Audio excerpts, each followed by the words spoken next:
बोलिए मेरे दोस्त। इस समय मैं पतालपुर किला जा रहा हूँ दोस्त। क्या आप जाइएगा पतालपुर किला मेरे दोस्त? क्यों नहीं दोस्त? क्या इस राशि के सहारे तुम पतालपुर किला जाओगे मेरे दोस्त? ऐसी रस्सी के सहारे मैं पतालपुर किला जाऊंगा।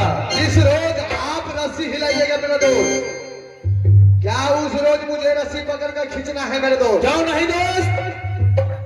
उस रोज रस्सी पकड़ कर खींच लीजिएगा, मैं फिर से अपना मातृभूमि तक पहुंच जाऊंगा दोस्त। क्या है मेरे दोस्त?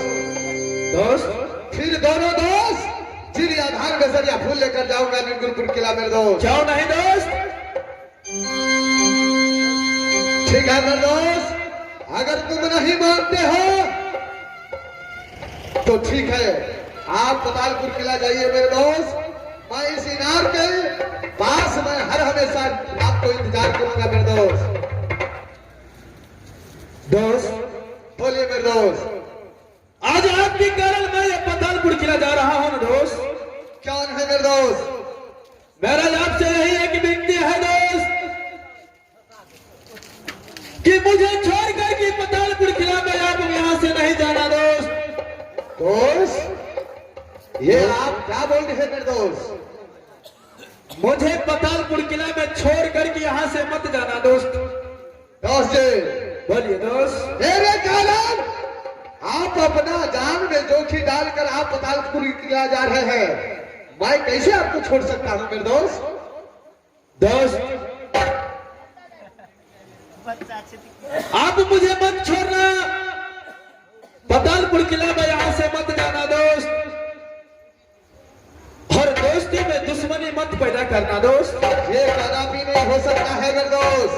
दोस्त कभी नहीं होगा दोस्ती में दुश्मनी मेरे दोस्त। क्योंकि यही मैं बेटा पैदा लिया हूँ अपना माँ की गोद से। मुझे देख कर कि मेरी माँ अपनी महल में जीवित रहता है दोस्त। मेरे दोस्त मेरे साथ गद्दारी मत करना दोस्तों। ये कदापि नहीं हो सकता है मेरे दोस्त। दोस्ती में गद्दारी नहीं दोस्त।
अगर मुझे कुछ हो जाएगा तो मेरी माँ इस दुनिया संसार में जीवित नहीं रहेगा दोस्त।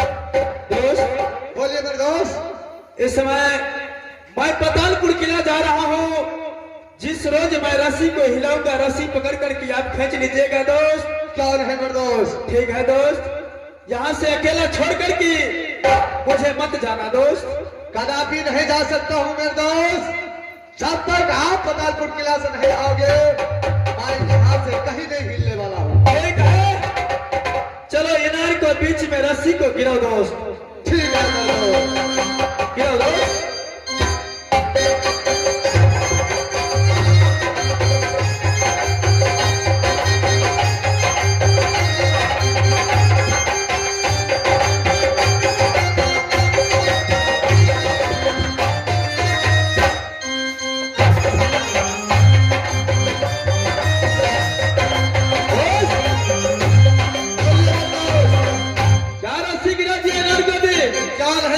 आप रस्सी पकड़िए, मैं रस्सी को सहारे पतालपुर किला जा रहा हूँ। ठीक है मेरे दोस्त। जल्द कीजिए दोस्त। चलिए सावधान हो जाइए।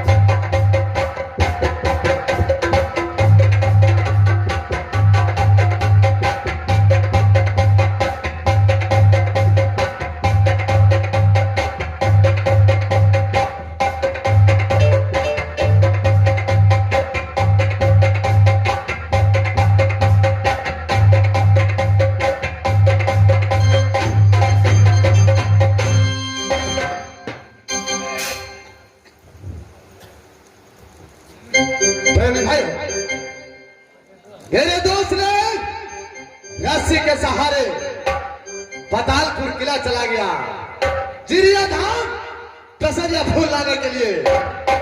दोस्त जी ने बोला कि दोस्त जिस दिन मैंने इस रस्सी को हिलाऊंगा, आप इस रस्सी पकड़ के खींच लीजिएगा।